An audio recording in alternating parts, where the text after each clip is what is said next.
being poor is not a sin. Poverty is a sin. Being homeless is not a sin. Homelessness is a sin. That's right. I went to a men's prayer breakfast at my church, and one of the men comes in all upset. His face was as red as a fire truck, and he was saying, "I can't stand paying my taxes for these mothers that lay up in these projects just to have babies." And I asked him then, I said, how many mothers do you know that live in the projects? He didn't know any. And then I asked him if he knew that 59% of the budget went for the military and war, and less than 1% toward food stamps and the poor. Teach, Doc.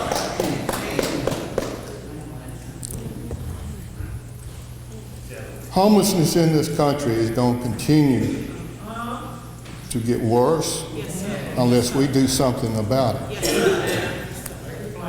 But let me tell you what we're up against, and I'm going to tell you a true parable, as I call it. Bring it on. There was a widow who was in the shelter. She was able to move out and moved into public housing. She had a foster son with special needs. Now, when he came to the age where he would age out of foster care and be on the streets, as so many of our children are, you know what she did? She went down to the courthouse and she adopted him. On a very limited income disability herself. Then there was a new mayor elected. And he said he was a man of God, that God wanted him to run. The first thing he did was cut funding to the homeless shelter. And the shelter had an opportunity, because it had enough supporters, to build a much larger, much better facility, a 24-hour facility for the ladies who were homeless.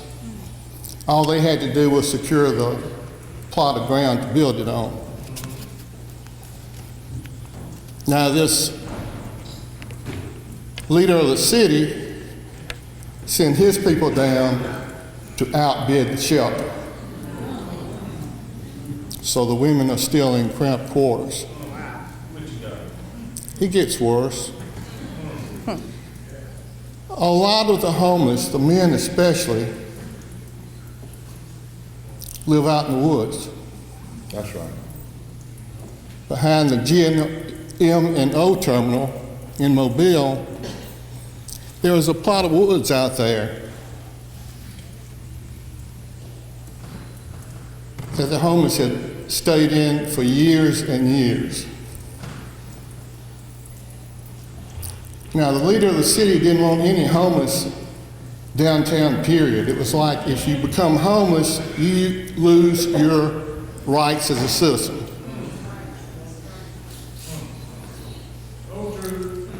So he went down, and you're talking about someone that's worth literally hundreds of millions of dollars. He went down and purchased the land so he could evict the homeless from downtown.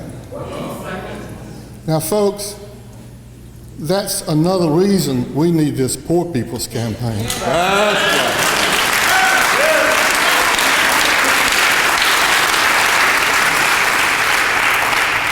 Lastly, having grown up and worked in Mississippi and Alabama, I know that the majority of poor people look just like me. They're the same color I am.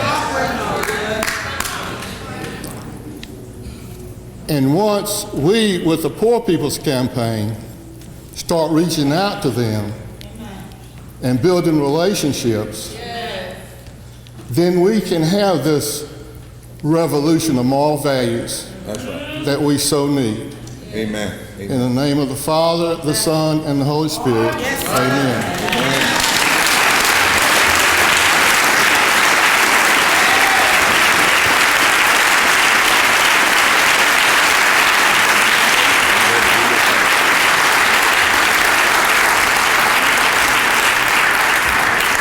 We have a saying in our work from a song that Ms. Yara Allen wrote, visiting some coal ash community.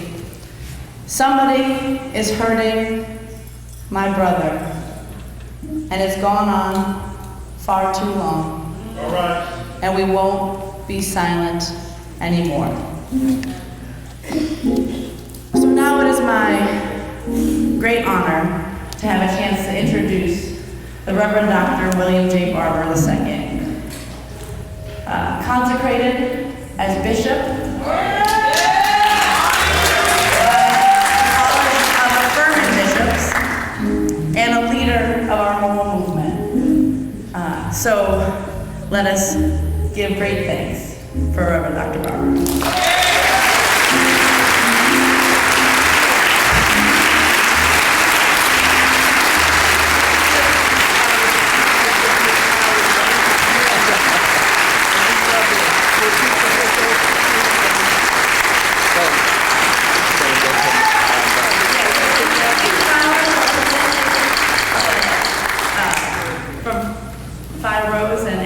Of Alabama.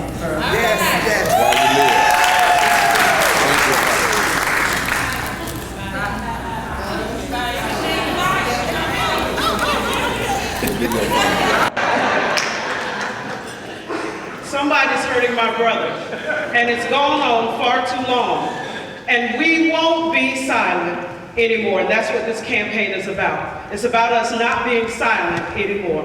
I'm going to ask you one more time to stand with me. There's something about that energy when we stand together. This is a call and response to you. I'll call, somebody's hurting my brother and it's gone on far too long. Yes, it's gone on. It's gone on. Somebody's hurting my brother and it's gone on. And all together, and we won't be silent anymore. Whoa, whoa, somebody's hurting my brother, and it's gone on far too long. Yes, it's gone on far too long. I tell you, it's gone on far too long. Whoa, somebody's hurting my brother, and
Would you just touch somebody's hand? Gracious and strong and mighty Spirit, thank you for keeping us, helping us, holding us, using us, and calling us. Now would you be so kind to empower us one more time, for we ask it in the name of everything that is holy. Amen. You would just keep that up just a little bit. I'll back off. Thank you, Brother Mike Mann. It is a privilege to be here. I want to give honor to God, give honor to the pastor of this church, and give honor to the coordinating committees from 7 states that have come in that said, we're in for the Poor People's Campaign.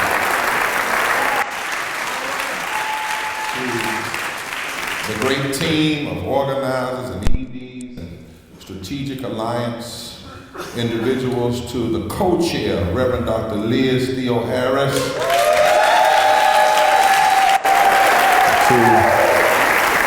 to my good friend Fire Rose, who always keep me fired up, Bob Zelma, who told me a long time ago he was from LA, Lower Alabama. Carol Foster, I don't know how y'all do anything without Carol Foster. You got to my good brother and friend, Scott Douglas, I am so honored. And to these testifiers.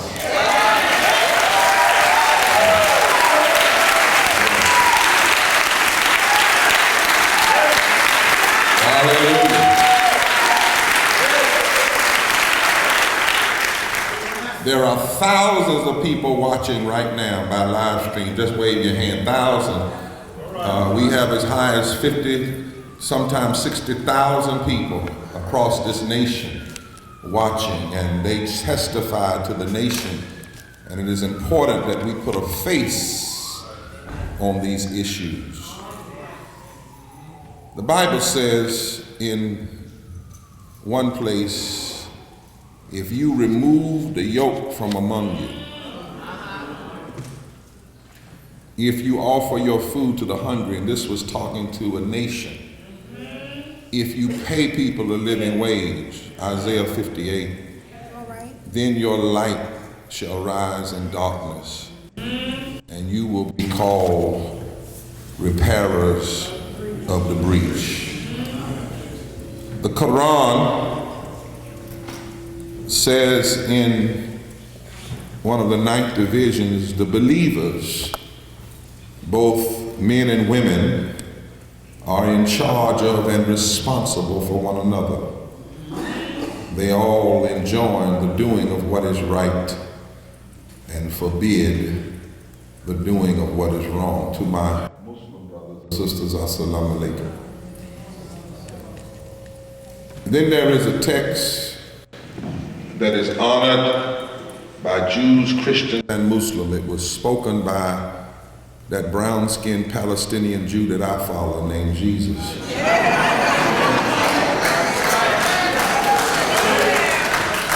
It was his first sermon publicly. And in the Message Bible, it says, the Spirit of the Lord is upon me, because God hath anointed me to bring good news, evangel, to the poor.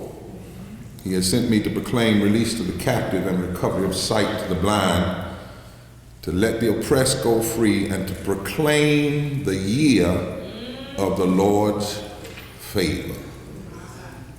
Now, one translation says, to proclaim that this is the year of the Lord's breakthrough. And tonight, that's what I want to talk about for a while in this mass meeting. America, we need a breakthrough. We're here, Liz and I and the whole team, for 2 days with moral leaders and poor people and advocates and academics from across the breadth of 7 states.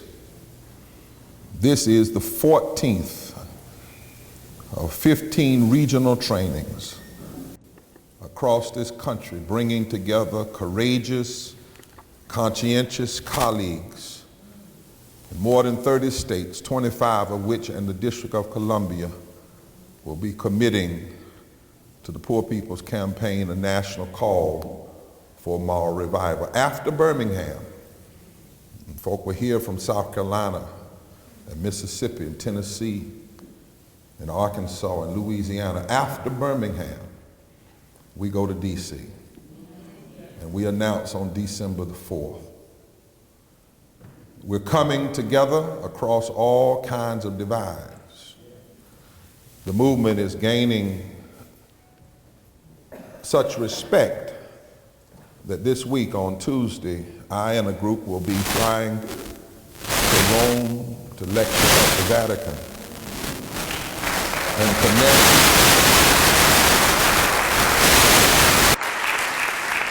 connect with other leaders and poor people and workers' rights people from around the world who understand that not only in America, but in this world, we need a breakthrough. There's a young lady that came up to me the other night, said she was really involved in dealing with issues like this. Are you here? You know who you are. I can't remember your name. She was about 20-some years old, said she wanted to be involved, and I told her to get in touch with Laurel. Laurel, I hope she did. Did she? Great. My brothers and sisters, we are coming together because we recognize that we've got to cross these divides. We've got to bring black people and white people, and brown people, and red people, and yellow people, and gay people, and straight people, and young people, and old people, and Jews, and Christians, and Muslims, and even people who may not have faith, to address what's really hurting all of us. Systemic racism, poverty, ecological devastation, the war economy, and this too often distorted moral narrative that must be challenged and it must be changed. The poor, not for the poor, but with the poor of all races, creeds, colors, and sexualities, must be galvanized. We must speak. We must be engaged in forming and building political power and shaping public policy. There are over 100 million poor and low-income people. That's force and power if we come together. Because we can no longer have a political season like we've had, not just since last year, but if you go back the last 3 presidential election cycles, we didn't have in the debates, not 1 hour was spent on poverty. Democrat or Republican. Not 1 hour was spent on systemic racism. Not 1 hour on ecological devastation. Not 1 hour on the war economy. And we can't have our political discourse devolve in that way and then expect our society to evolve and to eventually come to the place where we are one nation under God, indivisible, with liberty and justice for all. So we chose Alabama to have this 14th regional mass meeting and moral political organizing leadership institute and summit because the statistics in Alabama give empirical proof to the need of a Poor People's Campaign and a national call for a moral revival. Just like the eyes of the nation were on Alabama 52 years ago, Selma to Montgomery, in order to force the nation to deal with voting rights that we thought had been dealt with in 1870, once again, the South has something to say to the nation. Out of our pain, we must point the way to a new future. In Alabama, you look at incarceration. There are 3.3 black folk for every white person incarcerated. But the state is not 30, 40, 50% African American. In Alabama, 286,000 people plus could not vote in 2016 because of felony disenfranchisement. Alabama has one of the strictest voter ID laws. And when it was passed and they said you had to go down to the driver's license office, then they shut down the driver's license office. And they did it in every county where African Americans make up 75% of the registered voters. And as a result, 35% of eligible people of color voters are unregistered to vote in Alabama. And that means that a lot of politicians are not winning, they're cheating.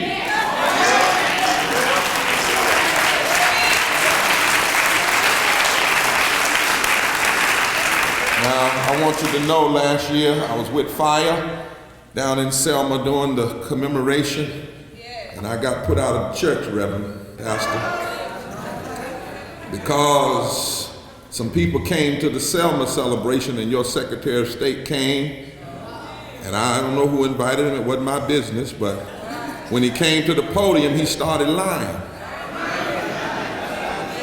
Right there in Brown Chapel.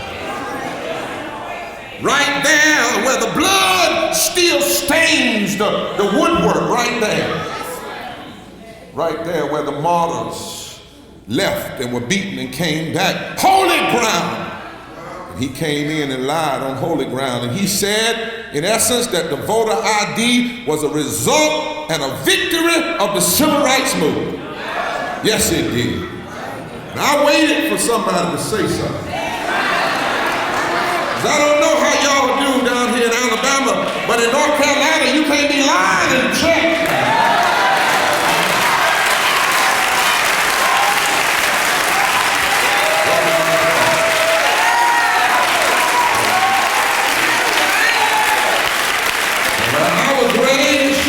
I was raised that preachers ain't supposed to be scared. But when you're a pastor, you are a senior prophet.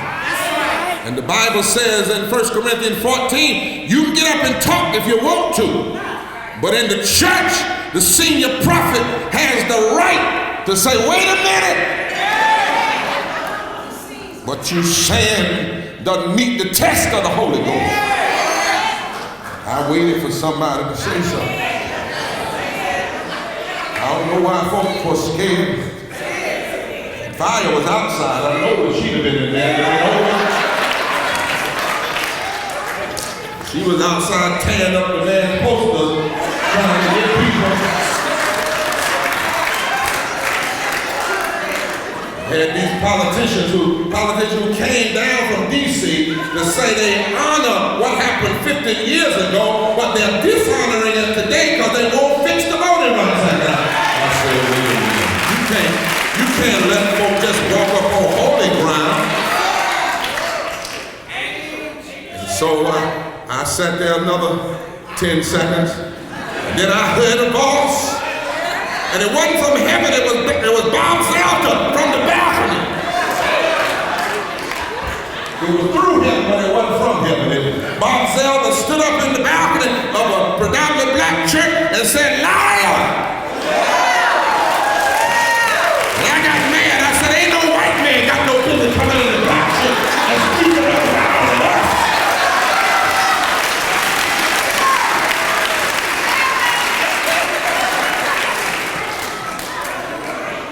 I stood up and said, Mr. Secretary, what you're saying is not true. I said, you need to sit down without telling that's a lie, that those things do not meet the test. I can't remember exactly, it was something of that line. And I heard someone say, excuse Reverend Barber, now let's be cordial. And I said, well, you don't be cordial with injustice, you stand up against it. From a tradition where you say the devil is a lie.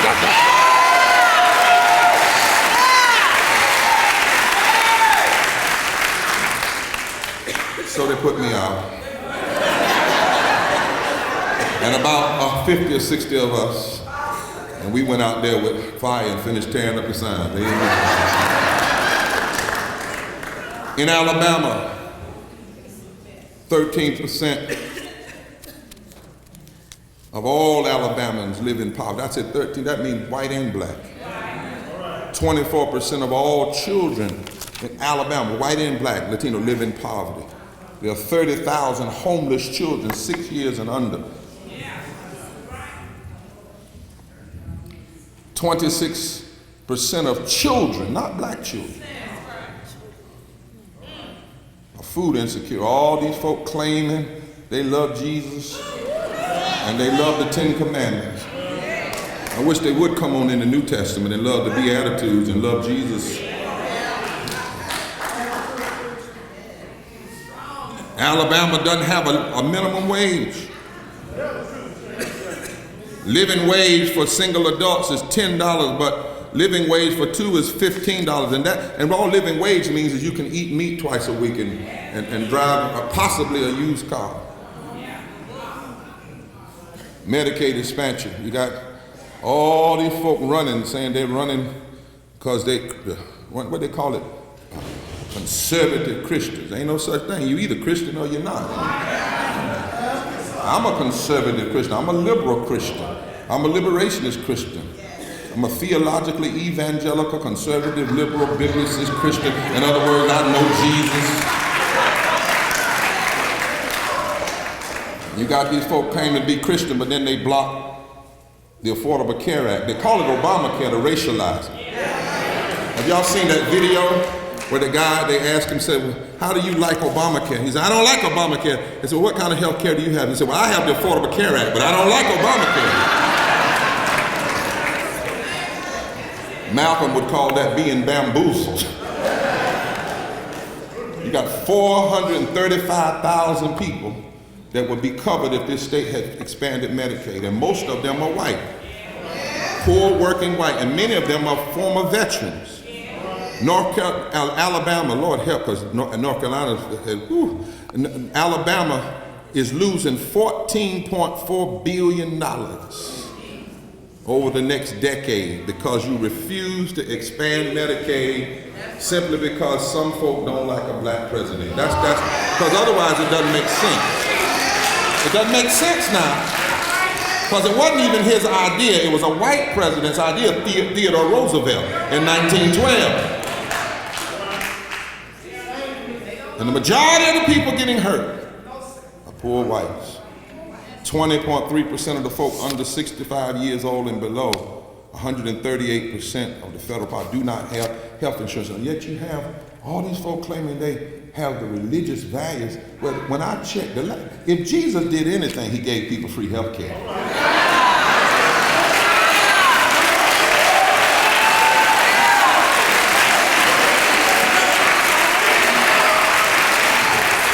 Can I slow down and preach a little bit tonight? I mean, if anything, everywhere he went, he never charged a leper a copay.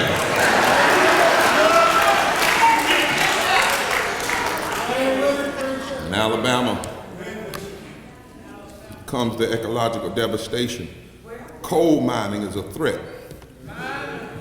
Not to black water, but to all water. Because you do know if you poison the water on the black side of town, water runs.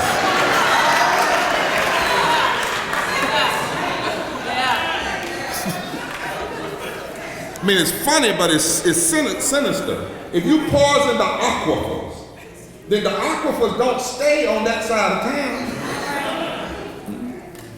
Alabama ranks 12th in the United States with the most air pollution generated from coal and oil-fired power plants. And Alabama is, you talk about Flint, but Alabama is second worst in drinking water. And all of these stats, the reason I'm raising them is why we're here, because you can find this all over the South. And if you hear these stats, you understand that in this time when we live, America needs a breakthrough. We must have a movement that breaks through and forces these issues onto the national agenda, but you can't have a breakthrough unless 5 things happen. First, you got to have a movement, and the movement must hold these 5 things together. First, the movement must address systemic racism. Yes. Since the rejection election of 2016, when so much white rage propelled the candidate, it wasn't white working class vote. If you look all the way across, there was this race element in the election. It's been before us like never before, no, not like never before, but in recent times.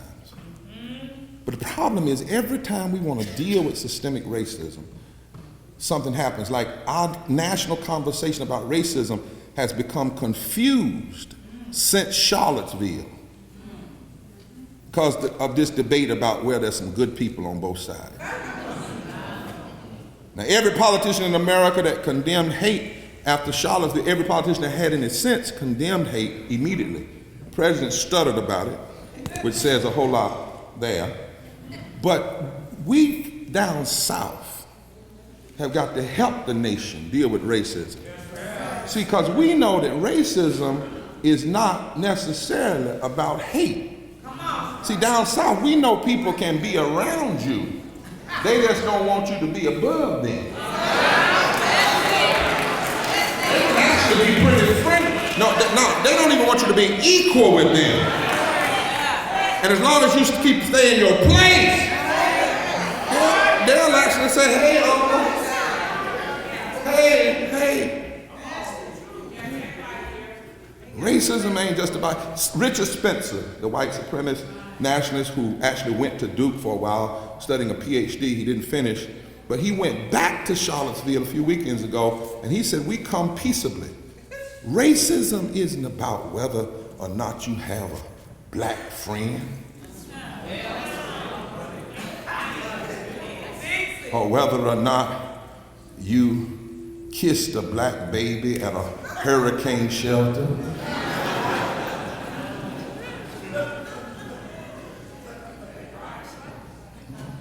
Racism is about institutional policy.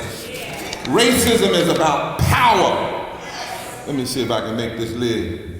After the civil rights movement, many extremist white people who were afraid of losing power. Now, the white people that weren't afraid of losing power worked with black people, and the black people who weren't afraid of having some power worked with white people. But there was a group that learned how to perpetuate the culture of racism without appearing to be racist. And they started using code words like white evangelicalism.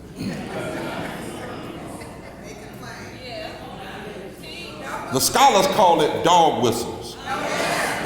Now, I didn't say that. Jim Wallace, who is a white evangelical, said that. So all the media, go read Jim Wallace's book on America's Original Sin, Racism. A white guy said that white evangelicalism is nothing but code word for racism. And down here in the South, they came up with something called the Southern Strategy, which was deliberately designed to play the race card, but to do it in a way to split Southern whites from black people who, if they stayed together and learned their common lot, could actually move the nation and the South forward. And the Southern Strategy was funded by people who really want people in office who will give them a tax cut.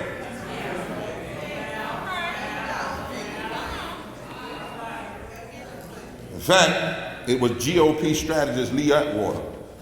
One day he so boldly, he told him on tape, he said, listen, you start out in 1954 and you can win. All you got to do is say, nigga, nigga, nigga. He said this on tape, not me.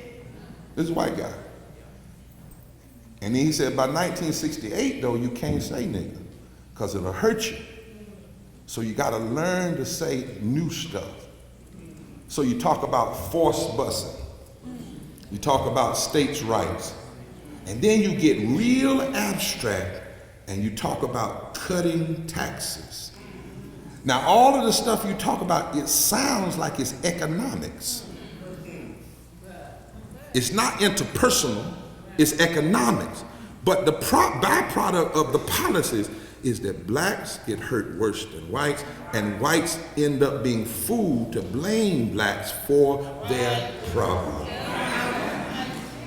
Dr. King, when he did his final speech at Montgomery in '65, after the march, he said the great tragedy here in America and in the South is that an oligarch, a rich group of people that wanted to use the government for their own means, fed the hungry stomachs of poor whites with Jim Crow.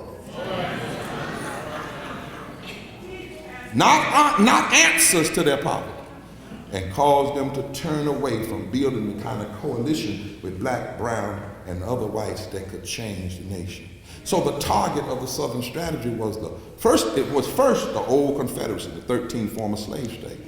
They wanted to create solid South, say solid South.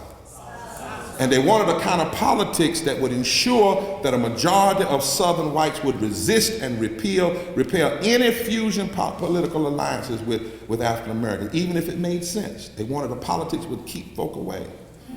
But when George Wallace got 100,000 postcards from the North when he stood in the door of the University of Alabama, he got 100,000 thank you cards from the North and the Midwest, and he said, I can use this all around the country. So in Wisconsin in 1964, George Wallace was running for president. He got 1/3 of the state's votes. Liz from your hometown. See, she's from Milwaukee. Milwaukee was called the Selma of the North. In Indiana, he received 30% of the votes. And all he had working for him were 2 Ku Klux Klansmen who ran a shoestring campaign out of a service station. Now, just in case anybody know, I got the footnotes. I'm not just up here talking. In Maryland, Democratic primary, George Wallace in '64 won 16 of the state's 23 counties and 43% of the vote in Maryland. And he saw something. And he was such a surprise performer that George H.W. Bush ran the first time for Senate in 1964, and he said, I'm opposed to the Civil Rights Act because I'm concerned about the 86% of the people, not the 14%. Now, this was called the kind of gentler white supremacy. The kind of white supremacy that brought Strom Thurmond and the Dixiecrats into the Republican Party. And it paved the way for the campaigns of Richard Nixon, Ronald Reagan. But the only reason it wasn't successful for Wallace is because Wallace had that baggage, segregation yesterday, today, and tomorrow. But Wallace became the most influential loser of all time. One of his greatest speeches was not in Alabama, well, greatest in the bad way. It was in Madison Square Garden. Google it, read it, 1968. And if you didn't know any better, that speech sounds exactly like a Trump speech. I've read it 4 or 5 times. Even down to the part, remember how Trump used to say, get him out of here. George Wallace said the same thing in that speech. Get him out of here with his hippie-looking self. Oh, God. So don't let anybody tell you that the problem is just Trump. No, we need a movement. It's not just Trump. Trump embraced and emboldened white nationalists. He used these tactics. And what ought to concern us is not that he used them, but how easy he was able to use them, and how the media and his opponents didn't know how to unpack what he was doing. If they'd asked us, we could have told them down here in the South. We understand it's not Trump, but long before Trump mastered how to be a political con artist, he used the Southern strategy because he had an audience that had been cultivated for the last 50 years. We are seeing right now what Neil Painter, the Princeton College, calls the iconography of an American call and response. What you're seeing is as American as apple pie. You have some years of progress, and then you have a response of regress. It happened in 1877. It happened in 1917 when Woodrow Wilson, a white supremacist, was in the White House. 100 years before Bannon, he played Birth of a Nation in the White House. It happened in 1968, and it's happening again. We misunderstand the challenge of systemic racism in America if we think it's just a dislike of black people. Racism is a dislike of democracy.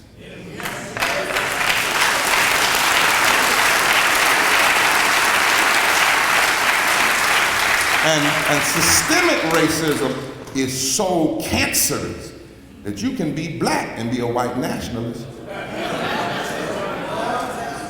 Because for political power, you just sell out and you decide that whatever the white nationalists support, you support. You see, white nationalism is not just about anti-black. White nationalists don't believe in living wages. White nationalists are against health care for everybody. White nationalists are against immigration reform. White nationalists are against the LGBTQ gay community. White nationalists are against Muslims. White nationalists are against social safety net programs for the poor. White nationalists are against health care. So when you talk to a politician, you can't ask them, well, are you against the hate in Charlottesville? They're going to say yes to that. You say, well, are you against the statues? Well, they probably won't say yes to that in some places. But the statues, these statues, they weren't even raised to give homage to the Civil War. 80% of the statues were raised after 1896, between 1896 and 1922, to pay homage to the reincarnation of white supremacy in the law between 1896 and 1922. But you have to ask somebody, they say, well, I'm not a white nationalist because I don't hate black people. You say, okay, but let me ask you a few more questions. Are you against health care? Because you do know white nationalists are against health care. Are you against living wages? Because you do know, right? I mean, we Googled them. We see it. It's right there on the website. They tell you what they're against. And at some point, you may never use the N-word.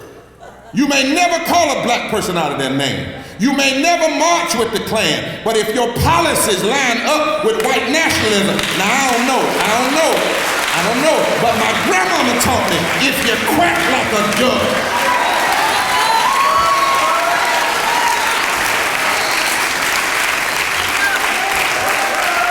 white nationalists are against voting rights. And so we have to have a deeper conversation. Let me take that for a minute. Systemic racism, there are a lot of ways we could talk about it, but in this movement, we're talking about our penetration point is voter suppression. Yeah. Looking at racism through the lens of voter suppression.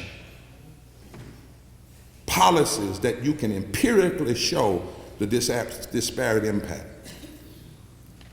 Since Shelby, the case that came out of Alabama, in the summer of 2013, do you realize that Boehner, McConnell, and Ryan have held up fixing the Voting Rights Act for over 1,600 days?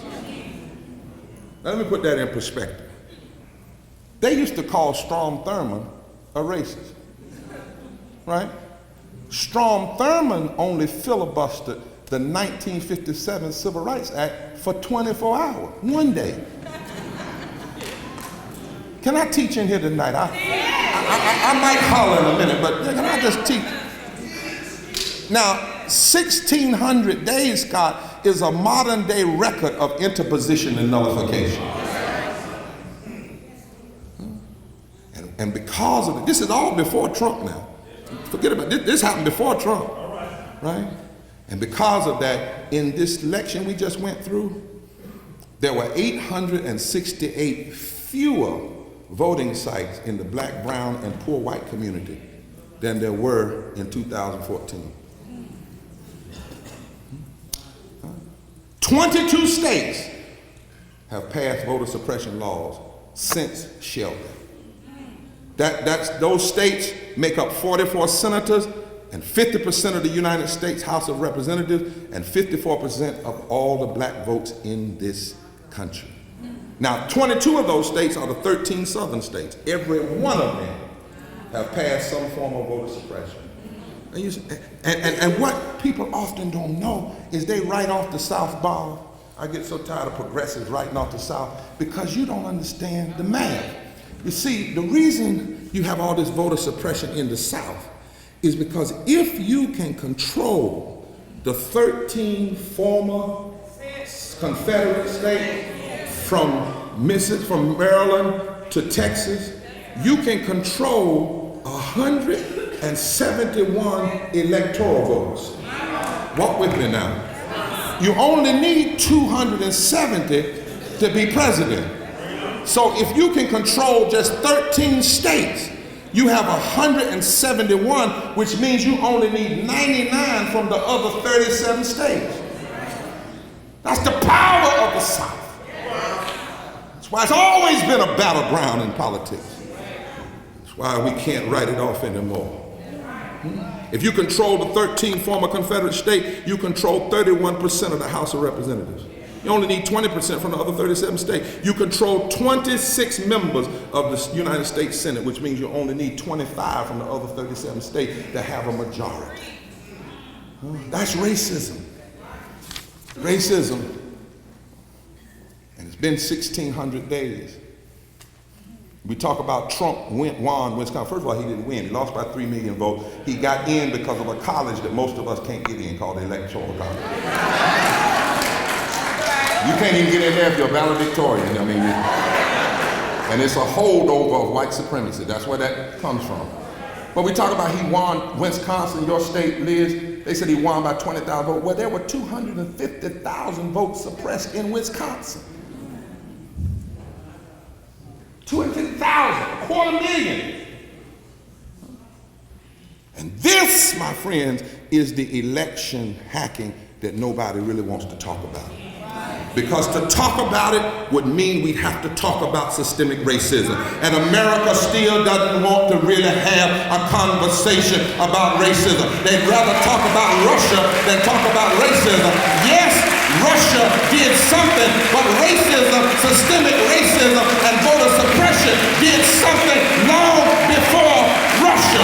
Gerrymandering, voter ID, rolling back early voting. And we need a movement that will force this into the national consciousness. And watch this, my brothers and sisters. In the same places, every state that has voter suppression, guess what? Those states have the highest level of power. Those states elect the most politicians against the poor. And most of the places that have voter suppression, the people that get elected use racial means to get elected, but then the policies they put in place hurt mostly the white people that elected them. And the reason I say it like this, because a lot of folk are waking up. A lot of my white brothers and sisters say, I didn't know that. If a state suppresses the vote, more than likely it doesn't have living wages. If a state suppresses the vote, more than likely it suppresses immigrant justice. If a state suppresses the vote, more than likely you elect people that are against gay people. If the state suppresses the vote, more than likely they are cutting the funds for public education. That's what's happening. And that's why right now we've got this trouble in Alabama. You know, you got somebody running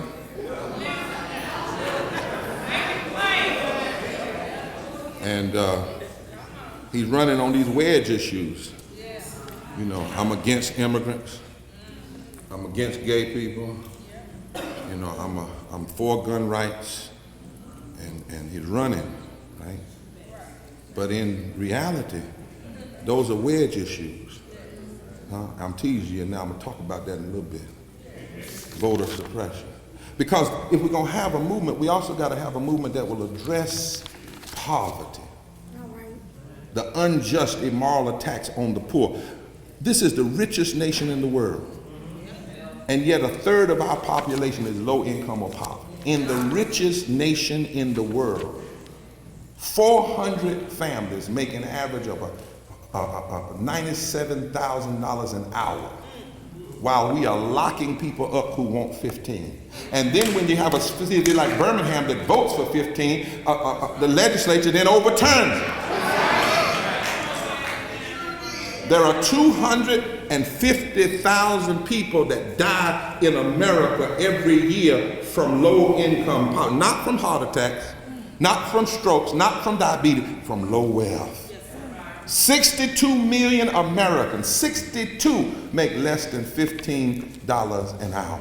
And corporations get corporate welfare to boost up their business. They pay people lower wages, and then they let the government have to give people who work food stamps and other things, which is just a way of ciphering money from the tax cut. Huh? And this so-called tax reform is nothing but wealth redistribution to the wealthy. Let me go back to this somebody who's running. Because see, people are telling you, you ought to, somebody's Christian and you ought to vote for them as long as they are anti-gay. And if I had time, I'd keep trying, why folks so against gay people? You got gay folk in your family. You got gay people in your church. Somebody in here gay. And that's your business. What you gonna do?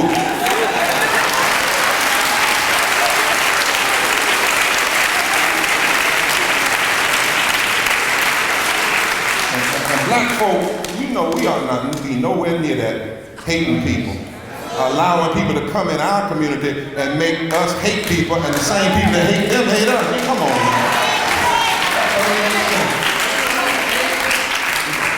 And black folk, if you're going to start throwing away gay people, you're going to throw away Langston Hughes, Love the Sun, you're going to throw away Lorraine Hansberry. What happens to a raisin in the sun? Huh? You're going to throw away Bayard Rustin, because it wouldn't have been a march on Washington without Bayard Rustin that came down here to Alabama and hooked up with Dr. King. Come on now, come on.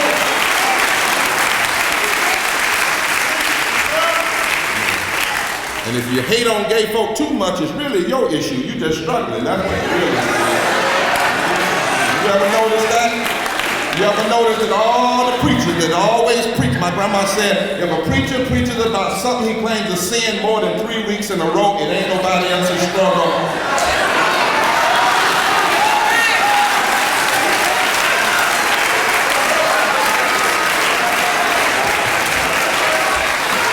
You ever notice that the preachers that have the most to say, by and after a while,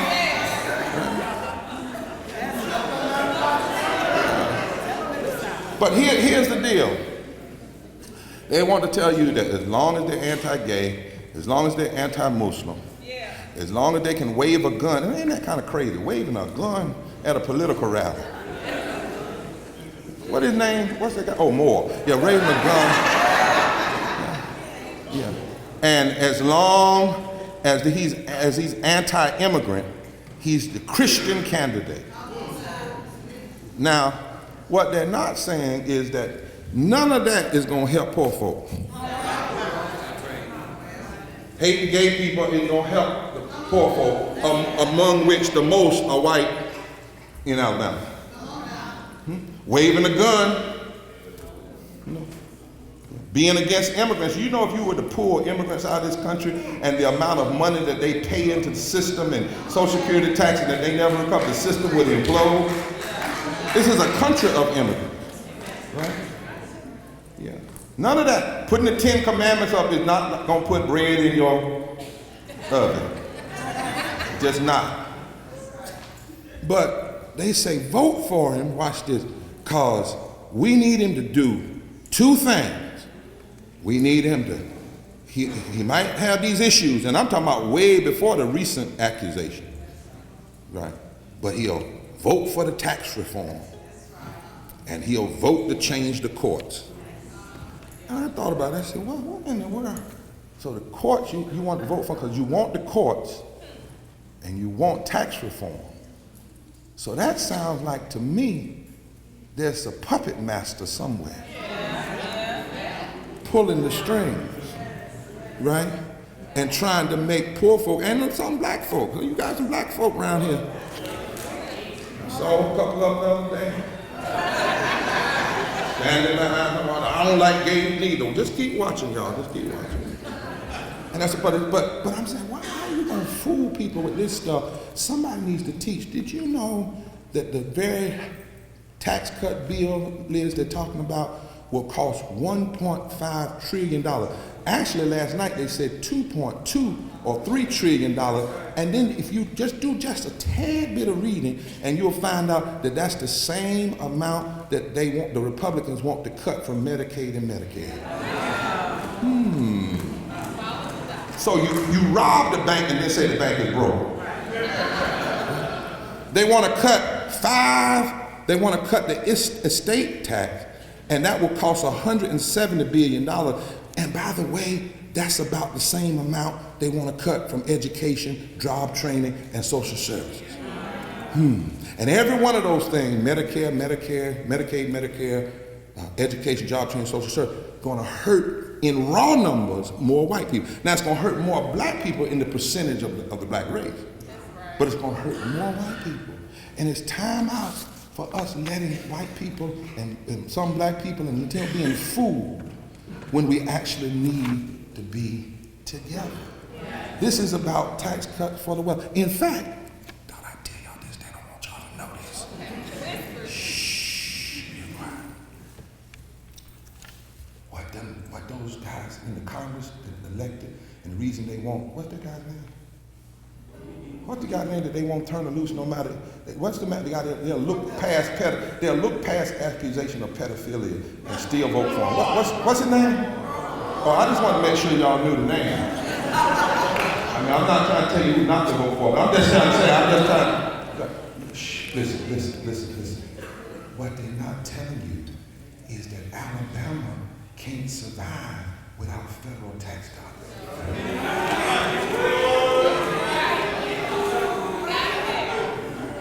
See, the same folk that's out there telling you that they cut taxes to their wealthy friends so that when they get out of Congress, you know, they can get some jobs with those wealthy friends. What they're not telling you is that Alabama receives over $10 of federal funds. What they're not telling you is that ranks third highest in the United States. Yeah. And all of that money doesn't come from Alabama. See, some of that money comes from California, other places that got larger population. And what they're telling you is that you have 10 federal employees for every 1,000, which is the 20th highest in the country. See, what they're not telling you is they're operating from an old playbook. And the old playbook came out of something called the back in deconstruction. Let me help you, Scott. You got a good mind back there. No, I got it. I'm just playing. That's a rhetorical question. Yeah, but thank you anyway. Hallelujah. But see, they shouldn't have let some of us in the library. I'm telling you. I read everything. And see, you got to understand, the whole message of tax cutting first started around 1868, 1869, you know, right after black and white folk formed these coalitions in the South to take over all these state legislatures, and they were turning the South around. And so the folks, the former landowners, the plantation owners, said, we want to cut taxes. Because they wanted to undermine the programs that would help lift poor whites, former free blacks, and former slave blacks. Because they were building coalitions together. They found out that the Civil War was more a war of wealthy people because the rich white slave owners passed rules that their children didn't have to fight. So the whole argument about cutting taxes has a deep, dark, sinister history. It's not about lifting America. Folk who believe somehow, and they lie to folk and say, if you cut taxes, you're going to cut and hurt all these folk, i.e. black and brown folk, that are living off the taxes. Living, and that's the reason you don't have a job, which is a lie. And we've got to have a movement, not with black folk, white folk alone, but where we come together. My brothers and sisters, we got to deal with environmental, ecological devastation. These storms are telling us the world is sick, the earth is sick. And isn't it sad that the very places that got hit by the storm, hit by the hurricane, deny health care? The very thing people need after a hurricane, health care and money, is the very thing that most of the Congress people from these southern states vote against. And then we need to challenge the war economy. Yes. You know, this war economy, we spent $3 trillion in Iraq and shouldn't have never been over there. $3 trillion on the line. What if that money had gone into restoring bridges and railroads and public transit and electrical systems? What if we had guaranteed universal health care and fully funded public education and built up infrastructure and created jobs? And now they want more money for the war economy, more missiles, when we have an egomaniac in the White House whose thumbs can tweet messages or push nuclear codes. God, we need a breakthrough. And the only way it's going to happen, Dr. King said it some years ago, we got to stand up. Because you would think that with these issues, America would be on her knees. But probably one of the worst forms of what's going on is this extreme religionism that uses religion in the service of hate and greed. It's not Christianity, it's heresy. It traces back to slave master religion. It traces back to what was called the spiritual mobilization of 1935, when the U.S. Chamber of Commerce and Sun Oil and the U.S. manufacturers and all got together and paid a guy by the name of James Fifield to go around and buy pulpits, gave him millions of dollars to buy them, and wanted them to teach and preach this weird form of Calvinism that says if you're good, you go to heaven, if you're bad, you go to hell. So if you're good, you're middle class and rich. If you're bad, you're poor. So you don't need any programs that lift the poor up, because if the poor just learn how to live a little better. It's a lie. It's hypocrisy. And we need some folk, Brother Lawton, that know how to make the book talk. My God, they can stand up in the public square. We can't just stay in these churches anymore and have praise team on Sunday. It's the time for the prophets to rise. Stand up and speak the truth in this world in which we live in. I told somebody the other day, if all you're doing is preaching so you can have a good pastor's anniversary, that's theological malpractice. It's a sin to ask people to tithe, but then you won't fight for them to have a living wage. It's ungodly. Christ was among the people. We've got to take on this so-called right-wing evangelicalism, nothing but extreme religion. I don't even call it evangelicalism. I can't call it Christian anymore, Bob, because it's not Christian.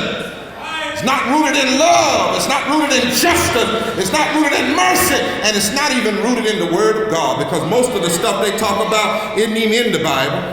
And the one or two things that is in the Bible, they misinterpret that. And none of the stuff they use a scripture for trumps this scripture. You still have to love your neighbor as yourself. You get what I'm saying? But I'm so glad a crowd is rising up that knows the book. I'm so glad that everybody has not bowed to Baal. I'm so glad that some of us, any preachers in here that know how to make the book talk, any rabbis in here, any imams in here that know what the word says. You know, we need some folk that don't mind being in the public square and say, wait a minute, America. If you want to talk about morality, if you want to talk about Christianity and faith and religion, come here, let's talk for a while. Let's talk about what Ezekiel 22 said. Your politicians have become like wolves, devouring the least of your people. And your preachers have become liars and covering up. For you really want to talk the book? Come over here to Jeremiah 22, where the book says, go down to the king's house and tell the king to set things right between people and attend to justice and rescue the victim, and don't take advantage of the homeless and the immigrant and the stranger, and stop using your policy to kill people. You really want to talk the book? My God, I used to have to quote a scripture before I got a biscuit. Any of y'all had to do that? You had to quote scripture before you could even eat, and you couldn't say Jesus is wet. They want to talk. You really want to have a Christian conversation? What about Luke 4? The Spirit of the Lord is upon me, for He hath anointed me to preach good news to the poor. You really fall well? You really what's his name up there, Liberty University at Falwell. You really, Mr. Graham, want to talk about Jesus? Well, let me tell you the Jesus I know. The Jesus I know said to every nation, when I was hungry, did you feed me? When I was naked, did you clothe me? When I was sick, did you come see about me? Oh, we need a movement.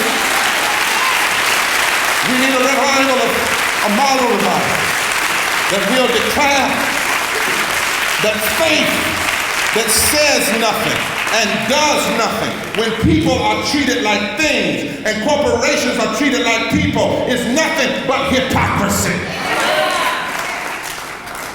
That when we are so loud on things that God says so little about, and so quiet on the things that God says so most about. There are 2,300 scriptures in the Bible about love and justice and mercy and how you treat the least of these. We've got to challenge this irreligious religion that's going around and trying to teach folk all you got to do is be concerned about yourself. So my brothers and sisters, if we're going to have a breakthrough, we need a movement. We need a poor people's campaign. A national call for moral revival. Dr. King said the dispossessed of this nation, the poor, white and black, live in a cruel society, but they've got to organize and have a revolution against injustice. And they've got to refuse to accept the structures. They don't have to hate the people, but they've got to have an eternal hostility against the structures of injustice. We need a moral movement across this nation. And it has to come, it can't come from DC down. It's got to come from Selma, Birmingham, and Raleigh up. Movements don't come from DC down. They always come from the states up. We need a moral movement that is deeply constitutional and anti-racist and anti-poverty, a transformative movement that brings people together. Yes, we have to begin looking at policy. Not is it a left policy or is it a right policy? We have to have a movement that says, look here, America, keeping millions of people from seeing a doctor when they're sick is not just bad policy, it's immoral, it's a sin.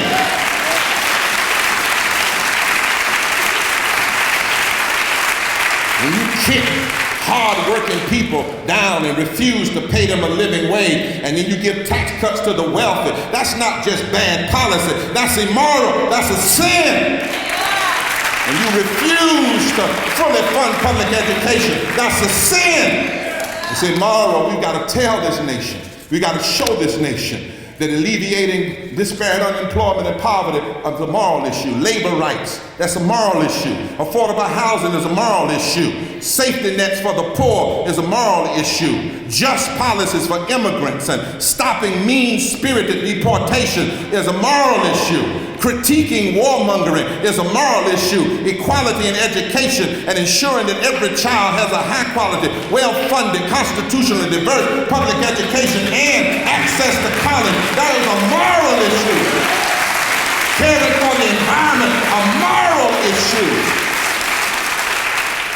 Dealing with the unfairness in the criminal justice system by the way it treats black and brown and poor white people is a moral issue. And standing up to the bloodthirst of the NRA and its unholy hold on our politics is a moral issue.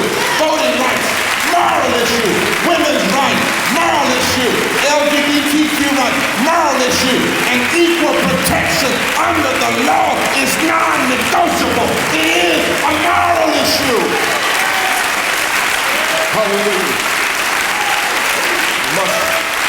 And it's time for a moral issue where we don't just applaud in here. A moral issue where the poor and clergy and activists are committed even to civil disobedience. Mass civil disobedience. Where the people impacted are joined with others. And when I said that, got a little quiet. But I want you to know that before Gandhi talked about it, and before Martin King talked about it, the Bible says that's the only way to straighten out a nation. I want you, when you go home, to read Amos 5. Trust me now, but go home and read it. Amos 5 reads like this. People hate this kind of truth. Raw truth is never popular. But here it is, bluntly spoken. You run roughshod as a nation over the poor. You take the bread out of their mouths. And because of that, as a nation, you're never going to move into the luxurious homes that you built at Mar-a-Lago. I just kind of put that in there. I'm sorry. Let me restate the word. You're never going to drink wine from the expensive vineyards you planted. I know precisely the extent of your nation's violation. This is the Message Bible. I know the enormity of your sins.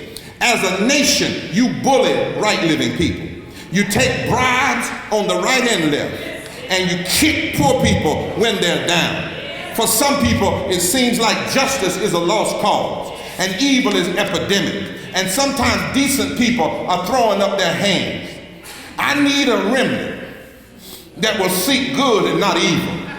You talk about God, the God of the angel armies, being your best friend as a nation. God bless America. Well, live like it, and maybe it will happen.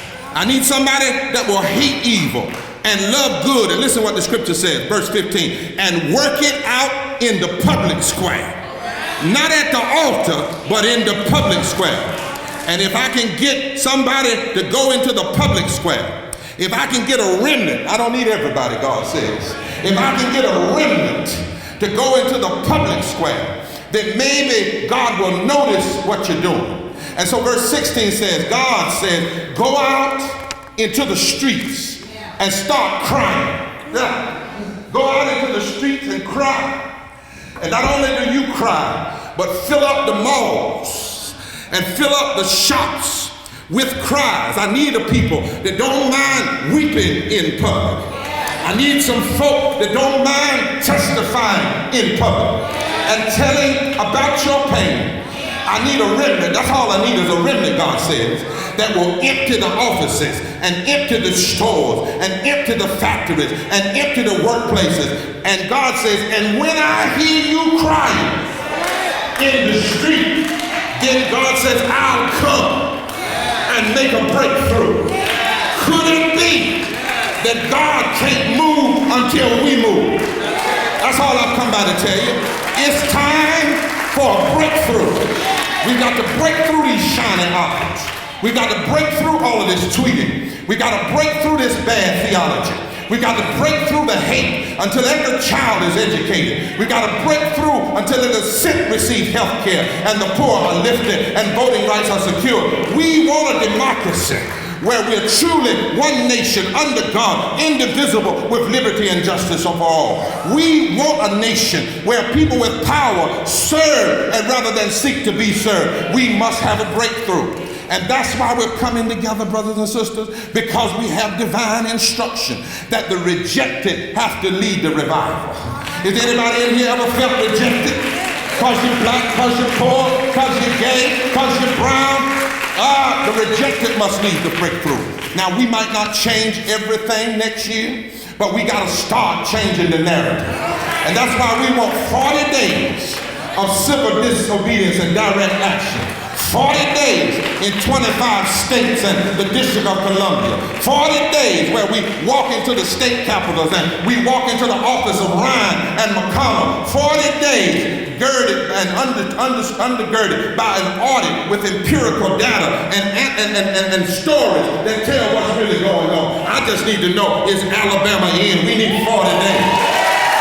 40 days where preachers come together. Are there any preachers in here ain't scared? Come on and stand with me in the pulpit. 40 days where we stand together. 40 days where we come together.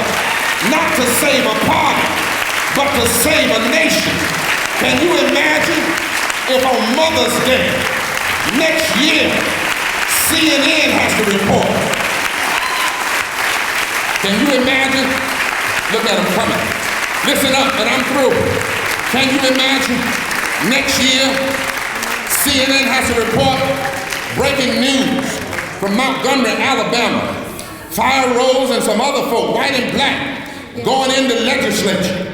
And they said they're going in there and they ain't gonna let nobody wait a minute, we just heard the same thing is happening in Mississippi. Wait a minute, we just heard the same thing's happening in Boston, Massachusetts. and California and Missouri and Kansas.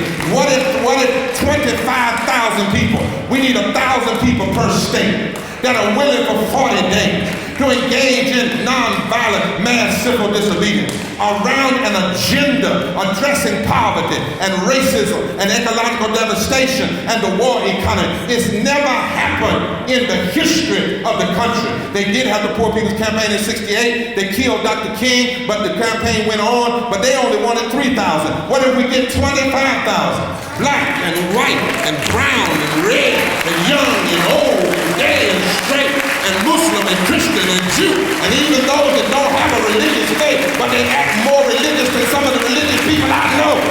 What if we come together, bound by the Holy Ghost, and we build a campaign and not a commemoration? Well, my brothers and sisters, I've decided, Liz has decided, people are deciding all over this country. I'd rather do something now. I'd rather, if I got to die, one of these days I got to die. And when I die, I don't want it written on my epitaph. Lived in a time of trouble and sat down and did nothing. I'd rather die trying. Hallelujah. Because we can't give up on this democracy, not now, not ever. And I want you to know, I didn't plan on preaching this long tonight, but I feel something down here in the South. And I preach like I feel it. When we come together, a breakthrough will come. I know it biblically. I know the power of coming together. Because when Moses and his people and his rod came together, breakthrough. Pharaoh came down. The Red Sea opened up. Do I have a witness here? When Esther and her uncle Mordecai came together, breakthrough. They were able to stop the plots against the Jewish people. Do I have a witness here? When David and his rock and his slingshot came together, breakthrough. And the next morning the paper read, the bigger they come, the harder they fall. When they were in the upper room, scared out of their lives, but then a wind blew and some fire came, breakthrough, and 120 came out and stood up to Caesar. It looked like this guy named Nebuchadnezzar had the power. He was an egomaniac who loved to build towers and put his name on his tower. He said, bow down to me. But when Shadrach, Meshach, and Abednego got together, breakthrough. During slavery, it looked like justice had lost. But when Harriet Tubman and Frederick Douglass and white Quakers and white evangelicals got together, they broke through and formed the abolition movement. Women didn't have the right to vote. But when Sojourner Truth and a Quaker named Lucretia Mott got together, breakthrough. Plessy Ferguson looked like it had the victory, but when Thurgood Marshall got with white lawyers and black lawyers and Jewish lawyers, they went to an all-white Supreme Court. One member was former member of the KKK, but when he got through arguing, breakthrough. It looked like Jim Crow had beaten down injustice, but when Fred Shuttleworth hooked up with Rosa Parks and Martin King and Glenn Smiley and Jonathan Daniels and Viola Woosa, breakthrough. Jim Crow came tumbling down. I know it biblically. I know it historically, that when we come together, breakthrough can happen. When we come together, God can use our coming together to break through it. But let me tell you, not only do I know it biblically, not only do I know it historically, I know it personally. Because several years ago, some said I'd never walk again. They said I'd never be out of a wheelchair. I was 30 years old. I had always depended on my legs. But I woke up one morning and I couldn't move. I spent 3 months in a bed at UNC Hospital, not knowing if I'd ever get up again. I went through depression. I got way down and couldn't hear nobody pray. I was there for 12 years. I was in a wheelchair and a walker. But over those 12 years, somehow my mind got together.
feel like?